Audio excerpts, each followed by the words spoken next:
Hi everyone, Richelle here.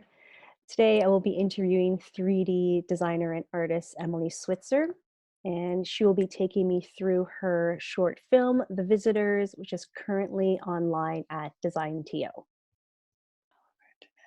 Hello. Hello, Hi. how Good to are see you. Hi, you? Rochelle. Good, good. How are you doing, Rochelle? Pretty good, pretty good. It's Monday, it's 3 o'clock. I don't know how it happened. Yeah. I blink and I'm like, wait, where am I? What year is it? Apparently it's 3 on a Monday. I just thought it was 9 a.m., Yeah, I feel Yeah, that. I had exactly. I'm like, I swear I just started my day, but Yeah. Didn't I just have morning coffee? Yeah, it's decent. Yeah. Well, thanks for taking the time to do this. I totally Oh, thank appreciate you. it. No, it's a pleasure to gab about my stuff. So thank you very much for your interest. I Yeah. really appreciate it. Great. Great, great, great. So, I guess to start, I'm really curious about your background. So, can you tell me a little bit about it?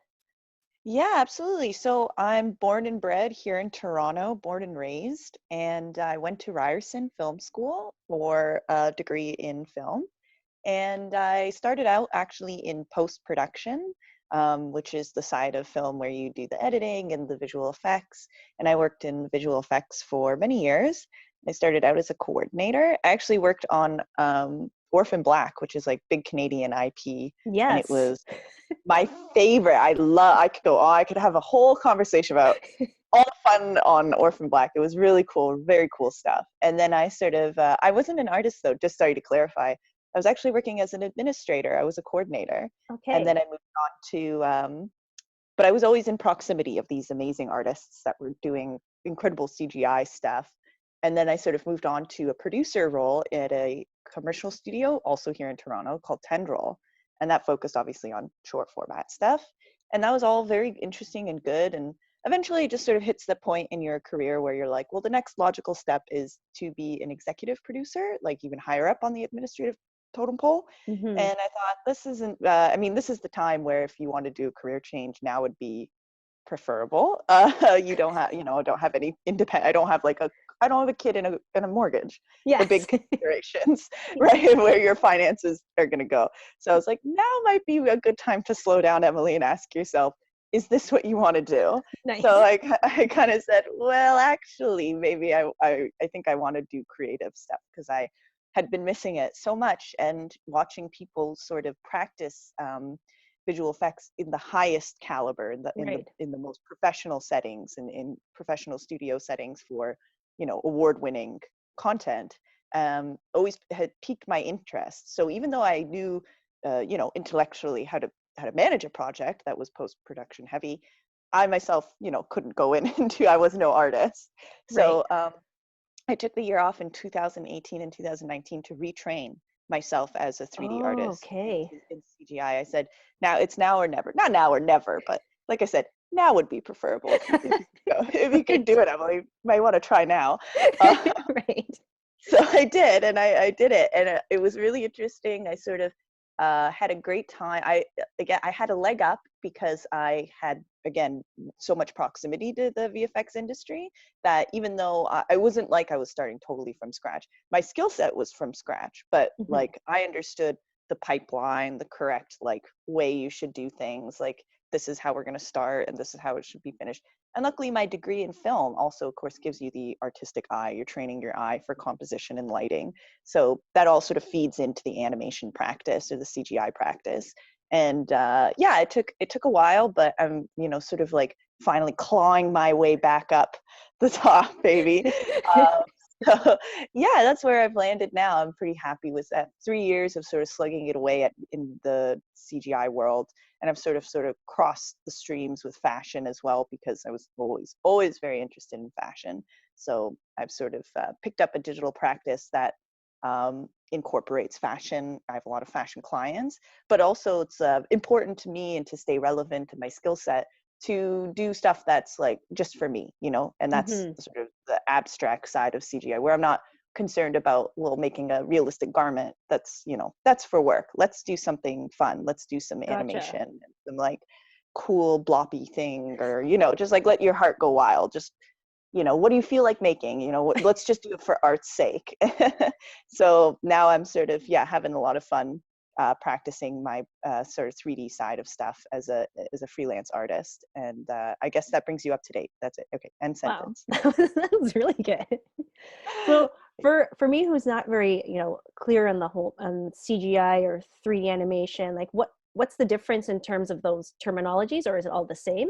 Oh, it's all the same. Yeah, 3D is just a catch-all for anything that you could make that's three-dimensional. It is a computer-generated image. That's what CGI stands for, right?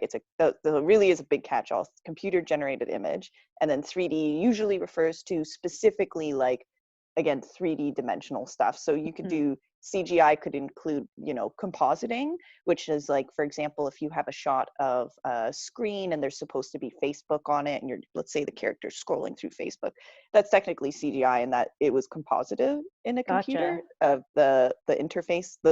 The most likely on set, they just filmed a blank phone, right? They're not going to try to get that right. It's too much work. But it's like something very easily we can do that in post. And then 3D is sort of like, just anything that you made with 3D generative software. Gotcha. But they're almost, a lot of people, and myself included, it's interchangeable, right. those two terms. Yeah. Okay. So when it's like, when everyone talks about, we'll just do it in post, that's you.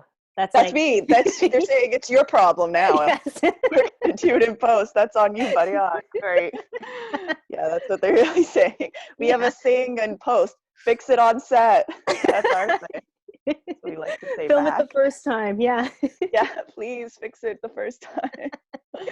Oh my goodness. I love that. So what brought you to, submit something for DesignTO, or like what started making you think more creatively in your practice? Well, I know all about DesignTO as a Torontonian. It's a pretty big festival, and I had friends in the art scene who are participating in various mediums. And I had this sort of short film cooking already in my head. I had actually completed, I would say, a majority of these vignettes that sort of compile the film. And I just thought, well, here's an opportunity. I was already thinking of making a short film of these vignettes anyway. Here's an occasion where I can sort of force myself to do it, because there's a deadline and there's more structure involved if you want to be involved in the festival. And of course, like, here's a chance to sort of get it out there a little bit. And also, it's always nice to have some renown. That always adds legitimacy to your practice. Again, I was just starting out, so I've only been at this for 3 years. So being able to say, oh, I'm participating in a renowned design festival, always, again, it just helped elevate you a little bit, your practice. And also, like, it was my first ever piece where I was like, I think this would match in this festival, because they also opened up for COVID. They said, oh, it's digital. It's digital now. So you can, where prior, I don't know where my film would have fit in with DesignTO. I think I would have had to, probably, if I wanted to participate, I would have to have sourced a location that was willing to sort of play the film. So this was the perfect opportunity. This perfect storm sort of happened, where they were going digital, and I was like, do I have a digital project for you? It's my film. So it really worked out. It kind of just lined up perfect. And now I get to participate in a design festival that I admired. And now I get to, say now I'm part of it too. Amazing. So tell me a little bit about your inspiration behind the film, because it's an interesting little concept, aliens and visitors. It is. It's a funny one, isn't it? Well, it's just like, actually, kind of, guess, to answer your other question as well, is like, it helps me practice. It's all practice, right? It all just adds to you getting better and better. Again, even if it has nothing to do with your client work, it's always good to hone these skills, because eventually, obviously, you're going to bring it into your client work. If it works, it works. True. So yeah, it was really fun to do this. And so, okay, I guess where to start is last year in 2019. This is pre-COVID. I was doing 3D, and I had never done integration of my 3D with live action footage, which is something I saw done all the time as a VFX coordinator. That's in fact all you do is we say, oh, we need a big explosion here where there is no explosion, or a big Mhm. monster here where there is no monster. So, okay, we have to create the monster in 3D and of course integrate it with the live action footage. And I'd never done that with myself. And I always thought it was, very obviously I had sort of been busy learning how to build 3D environments and whole 3D worlds. And that's really fun and really awesome, but it's very labor intensive. It's Mhm. obviously it's a lot. It's a lot. But here it is. If you can film it, suddenly, there it is. There's your fantasy world right there. And then maybe you put a 3D thing inside this world that you've already captured the footage.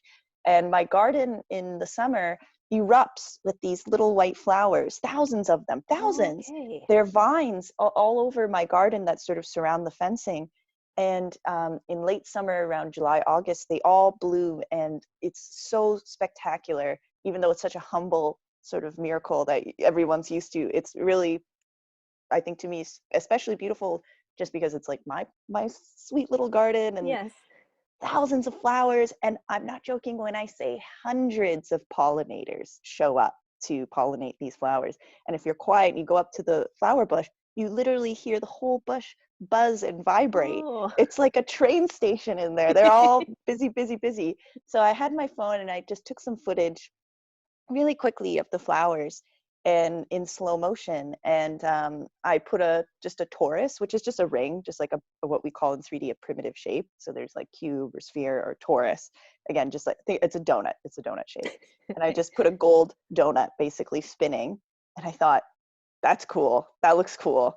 And luckily I didn't know much of what I was doing. So, I just filmed like a little short shot and I tried to keep it still. All works towards my benefit, because if you're moving the camera around, you have to, what we can call in 3D, track.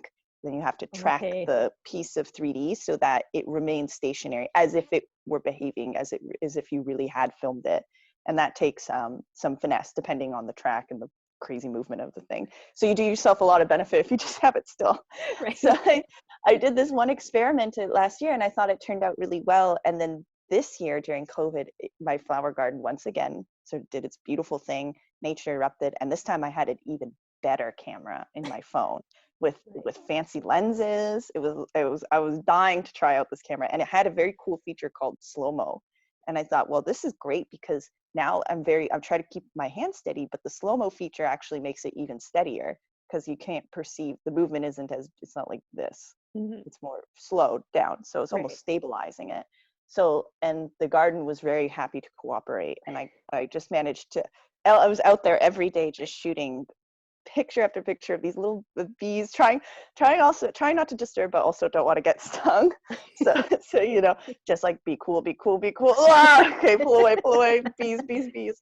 And slowly I would be like, this footage is just so stunning. I love it. But surely there has to be something I can do with this. And Mhm. I remembered this experiment I had done last year. And I thought, I want to explore that. I want to keep going with that. So I sort of replicated the torus, but then I started to make more shapes, more fun little organic shapes, and just sort of put them in the footage and see how I felt about them. And it sort of just like started to write itself in my head, the story of like, man, imagine if I really was filming these little guys and they were just hanging out, what would I think? And I was like, oh, I bet I think they would aliens who are like, you know, disseminating our environment, just like casually and calmly taking readings on the flowers and the bugs. But the bugs aren't reacting to them, so they must be like, they must think it's part of the environment. It's almost like they're part of the natural environment. Right. Also, I had a great, like, it was so much fun. I have a little 7-year-old niece, and I would love, it was like my greatest joy to show her one of my clips and be like, check out what I filmed today, Ella. And she believed me. I got her. I was like, yes. When she saw some of them, she was like, whoa, Emily, like, well, do the police know about this? Like, should you call? Like, she was genuinely like, should we call the government? And I was like, no, it's cool, don't worry. Just try to, oh, I already told someone, it's fine.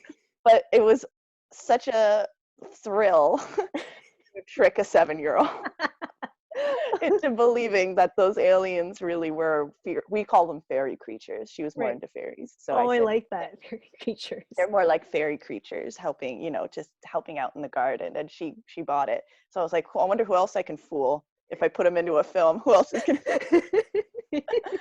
So then, and that sort of drove the narrative side, you know, let's not try to come up with a story. Let's not do a VO. That's like adds too much to it. This is just a fun little thing. I love the idea of people interpreting this film however they would like, whatever these creatures are.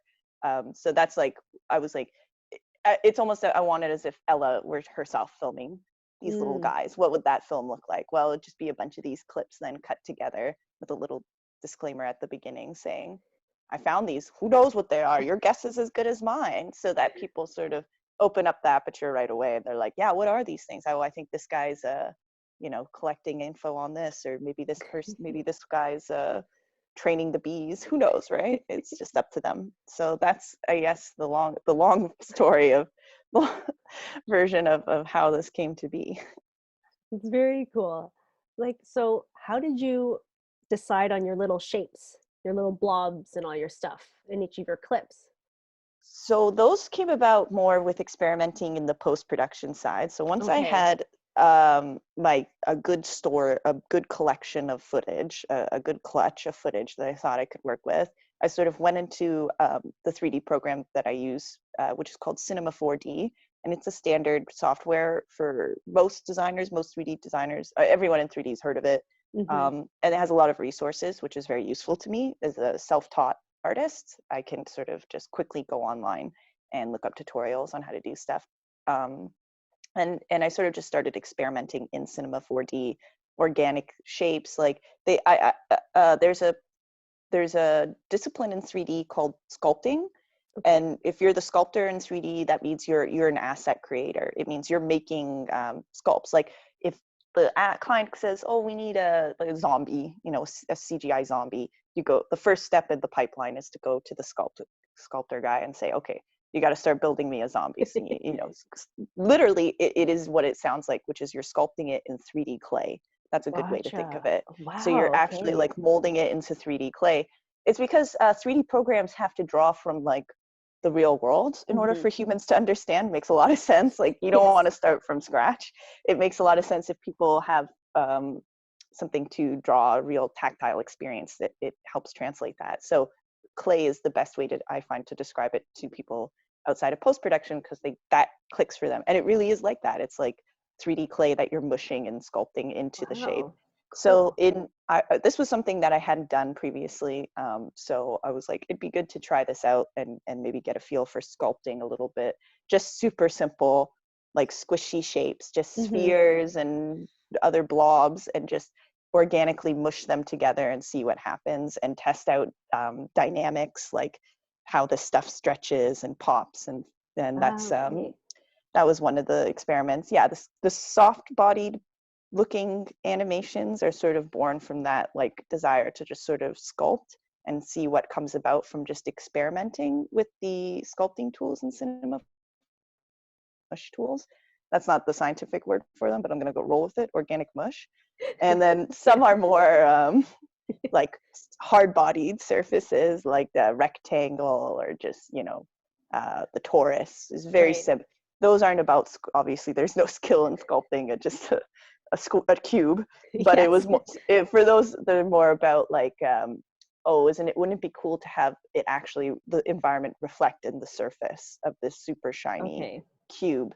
That would be interesting. Then it really would feel more integrated, wouldn't it? It would really trick the eye if they actually saw flowers and sky reflected in the square as it turns. Right. So it's me sort of pushing myself to be like, how can I make this look real? How can I really make it feel like it's there? It was filmed. Cool. Very Yeah. cool. Did you want to see if you can show your film and then take us through? Yeah, absolutely. Yeah. 100%. I think you can share screens in Oh Zoom, yeah. right? Yep. Yep. Yep.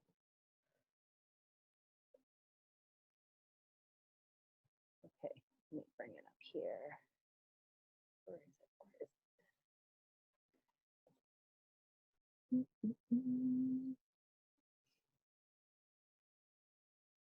How's your day going otherwise? Pretty good.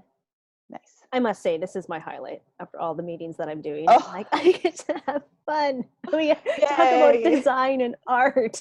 Yeah, Right? exactly. That's why you're like, oh, thank you so much. I'm like, no, no, thank you. I would love to take a break to blab about my stuff. Literally. Let's, It's like, no, no, no. Thank you, Emily. yeah, yeah, we're gonna talk about aliens. That's what's up right now. Please, Yeah. any excuse, any excuse. Okay, let me bring this up. May I ask you a question about my Yeah, movie? Can I ask sure. which was your favorite, or if you had a favorite, if you had a I loved when the little bee went through the little ring. Yes, I I love love that one. That was the first one I I love did that that one. I thought it turned out so good. I was like, I have to do a second. I want to try it one more time. I love that one because it's like, oh, uh, they did it. So through.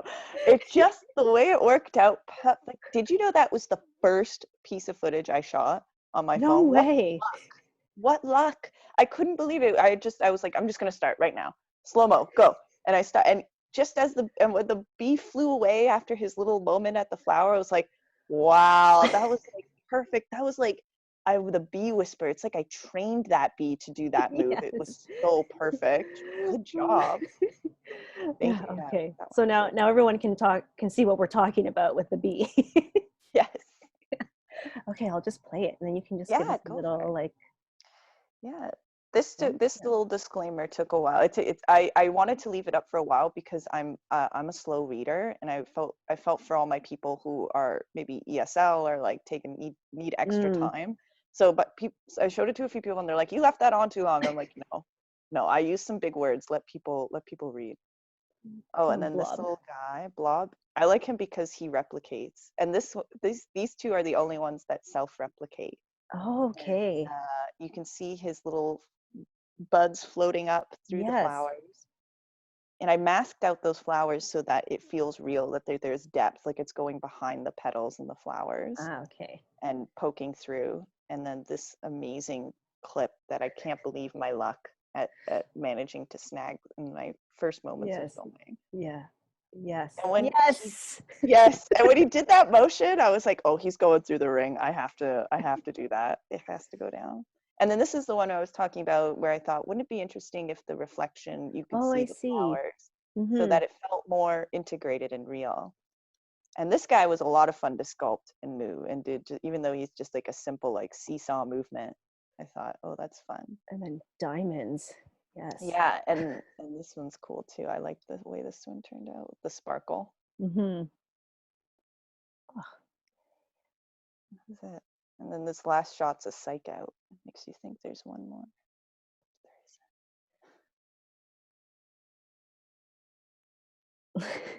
Yeah. Nice. Let me just So it's yeah, just like well done. a short little thing, didn't want anyone to waste too much brain. Just, let it visually relax you. It's like visual meditation almost. I didn't Mm-hmm. want to over explain it at the beginning. Just, you tell me what you guys see. I saw these little critters hanging out in my garden.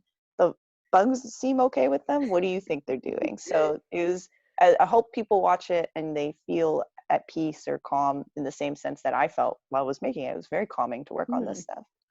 So how long did it take you to like from filming to finally you putting the stuff in to final render and all that? How long did it take? It took a long time, but that's not because the labor was very hard. Like the work itself, if I had said to myself, okay, you sit down, this is your project to do, it would have probably taken me about 2 to 3 weeks to get done. Okay.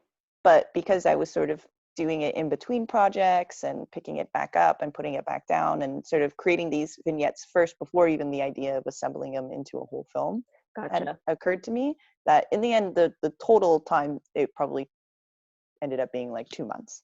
Mm, But mhm. in reality, it's not. That little thing isn't 2 months of work. It's probably Right. closer to like 2 weeks of work versus. But it did take a while because I was also very picky about the footage I wanted to. I filmed a lot, so I had to really pare it down to sort of get the best ones that I thought would work with the mood. Mm-hmm.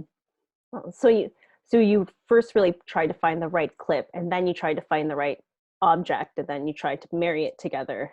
Exactly. Yeah, that's a Okay. great way of putting it. Yeah, first came the clip, then came, okay, what object goes in this clip? Because there were a few where I would select the clip and then I'd make the object. and they just didn't go together. I was Gotcha. like, I have to decide, do I like this object or do I like the clip more, and which do I change? So some never made the cut and had to be sort of rejigged correctly. But yeah, it would correct, it would go like as you'd said, just Yeah. clip, make the guy, put it together, and see how I feel about See it. how it feels. And then just an Yeah. iterative process of like, how does it work? How does it work? How does it work? Cool. Exactly, yeah, because sometimes you would have it, because you can't do one without the other, but you don't want to lock yourself in. Hmm. Like, you know, I had a clip in mind that helps me when I'm setting up the lighting and the final render and the texturing of my little critter, because I'm keeping all those important things in mind. Like, I'm actually going into that footage and I'm looking at it, I'm saying, where's the light? Which direction is it coming from? Hmm. If it's coming from left of camera, obviously I need to light this 3D character left of camera so that Right. when you integrate it with the footage, the lighting is all coming from the same, makes sense. Even Hmm. if that's something you can't articulate as a viewer because you don't know anything about post-production, it's something your mind knows just by Yes. looking around, just observing the natural world. You'll be able, something about this isn't right. Even if you couldn't say why, it'd probably be, well, yeah, because the lighting's all crazy. It's totally not even realistic. So you have to have those factors in mind while you're creating.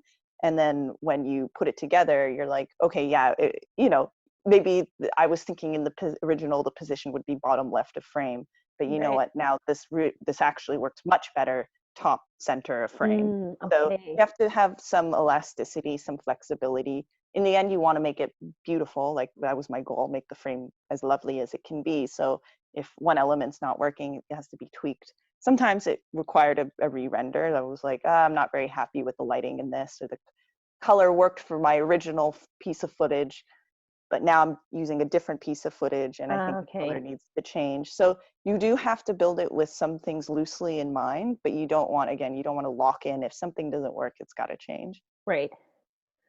Very cool. So that's probably where the artist comes in, where you're just trying to figure out how to make the right composition. But the difference is you're working in a 3D field and a real field that you're just trying to like You're trying to marry the two yeah, together. yeah. Exactly. Yeah. Like you're So not creating your own world where other artists come from. You're like, no, you're trying to create a new like layer into this world. So that's very cool. Uh-oh, you're frozen.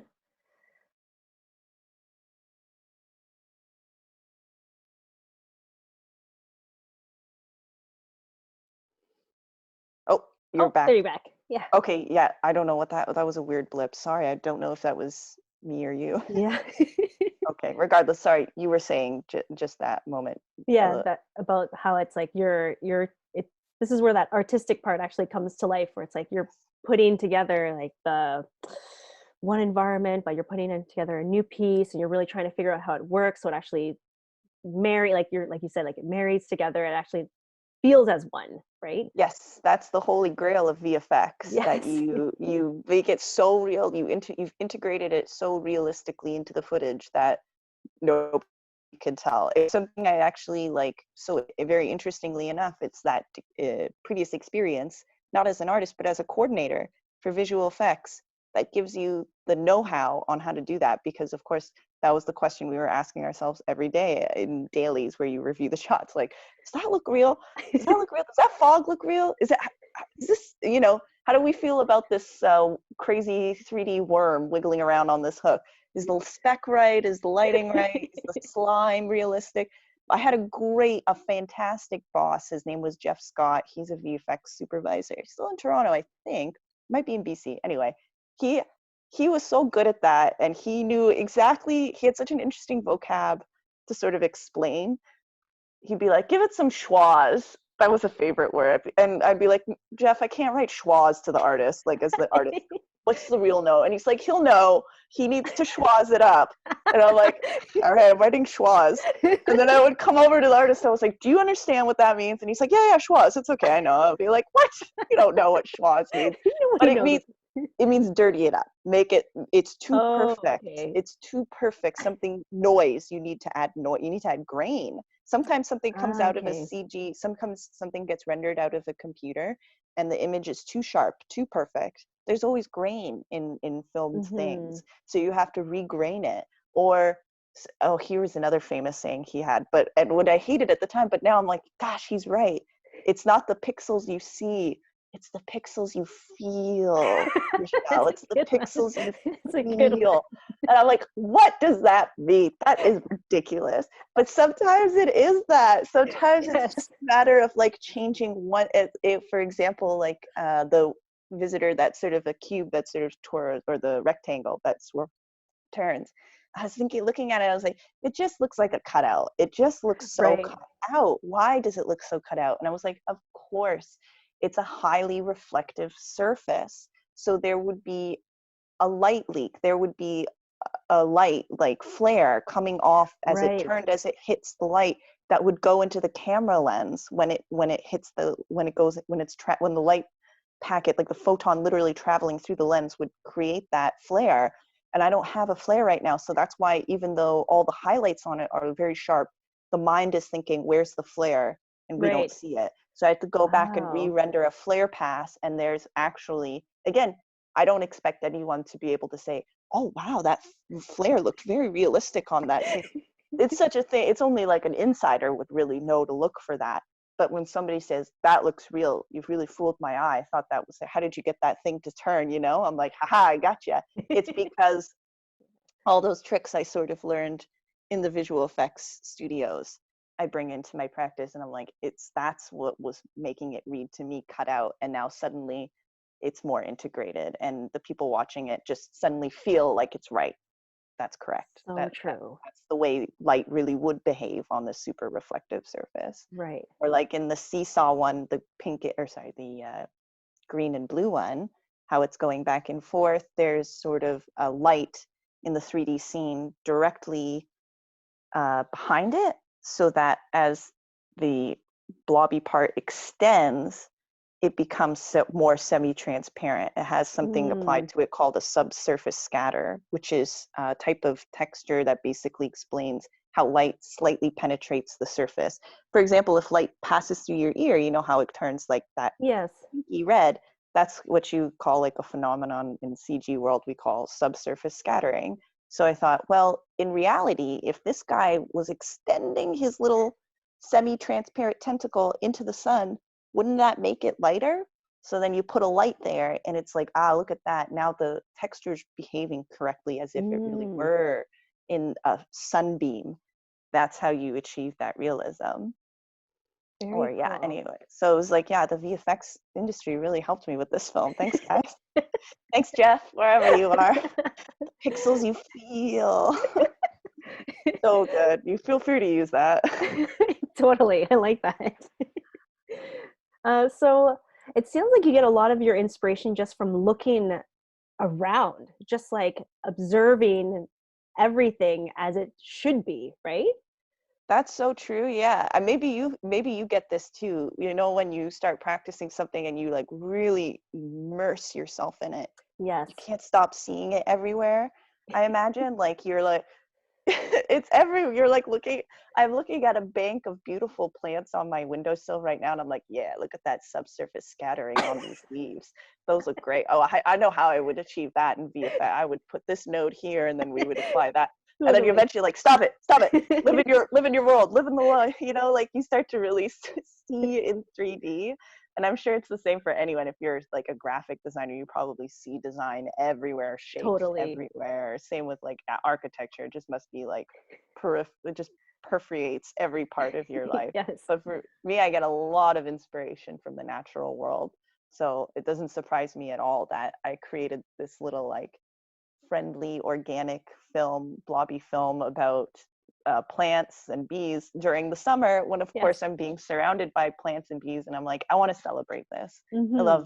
love plants and nature so much. It gives me so much soothing joy, especially in this time where Yes. we're cooped up, and it feels like they're just so happy to be alive. They're just living their, they have no idea. My plants have no idea COVID-19 happened. It's true. They're okay. They're okay whether it happened or not. I like that.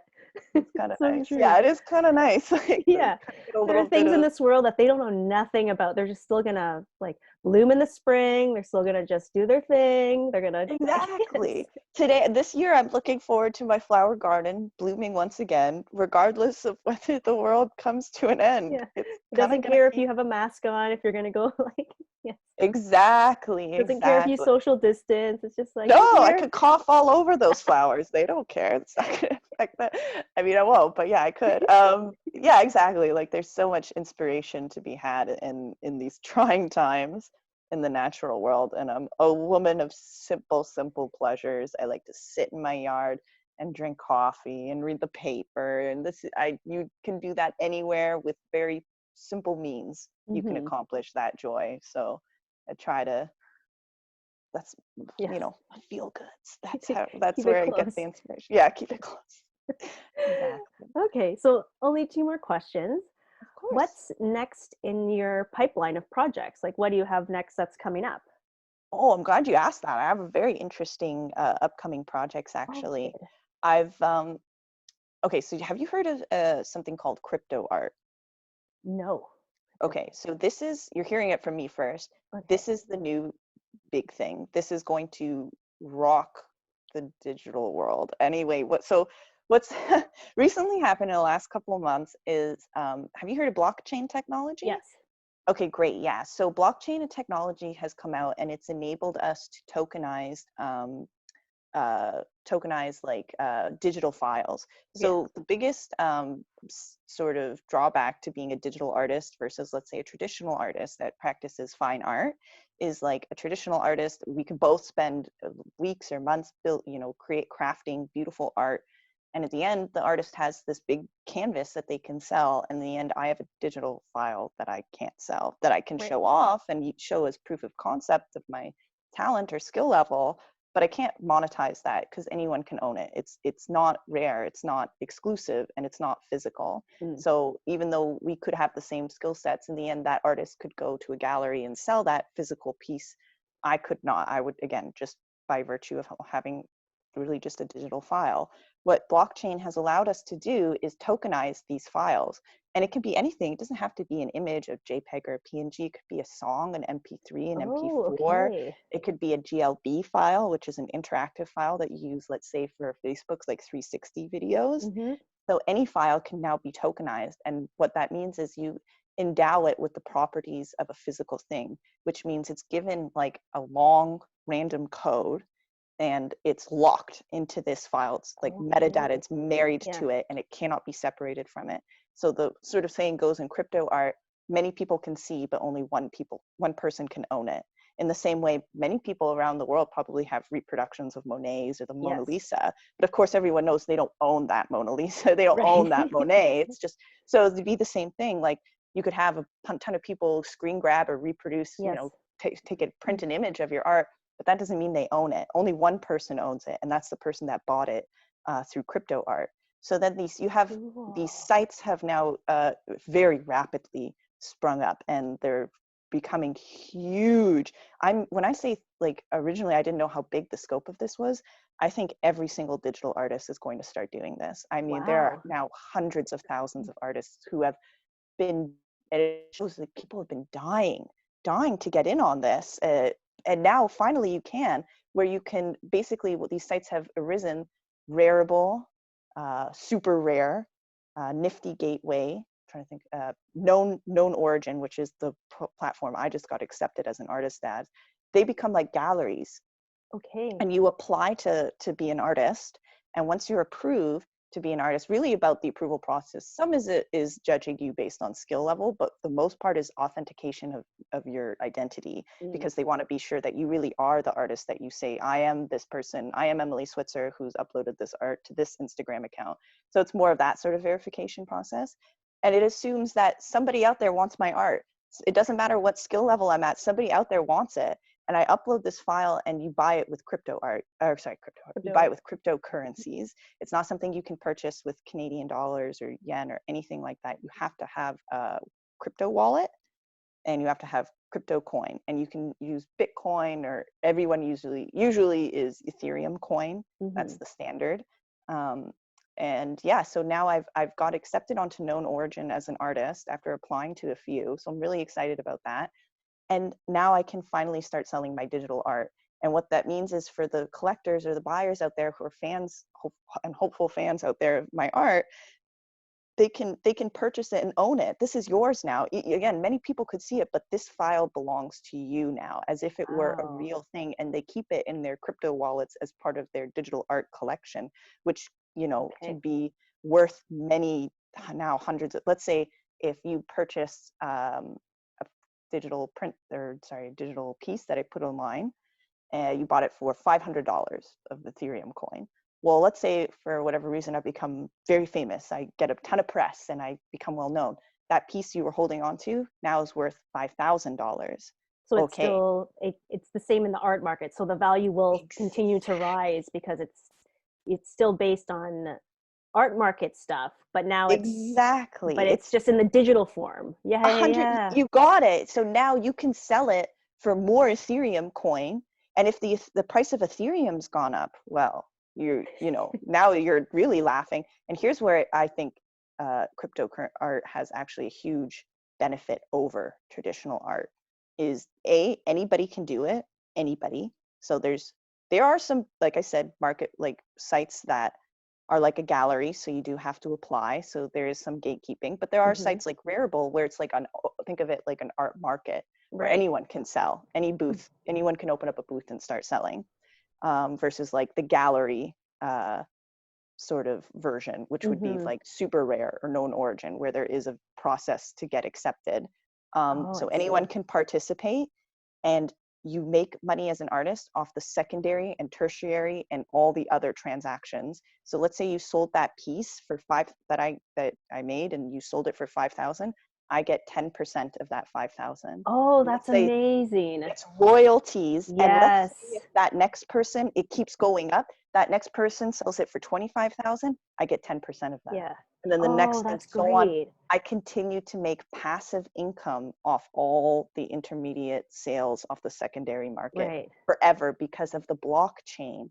It's tied to me for my wallet forever. You can never, Oh, like, that's you know, amazing. yeah, isn't Yes. that's something the art world doesn't offer. Once you sell it, No, that's it. You're it's gone. It's done. And then if it's worth 2 billion, like too bad. You sold too it for a bad. million. You sold it for a million. Exactly, Yes. exactly. So isn't that amazing? And it's such a splendid way that other artists can finally support their favorite artist. And Yes. instead of just going to that digital artist store and buying prints, more prints that I kind Yeah. of don't need, Yes. uh, now I can be like, well, I've always loved this artist and I actually think they're going to be a big deal. Even if I don't want their print, I'm going to buy some of their crypto art and I'm going to hold on to it as a collector, and Hmm. just, and then, you know, I'm, let's say my bet pays off and I'm right and it becomes big.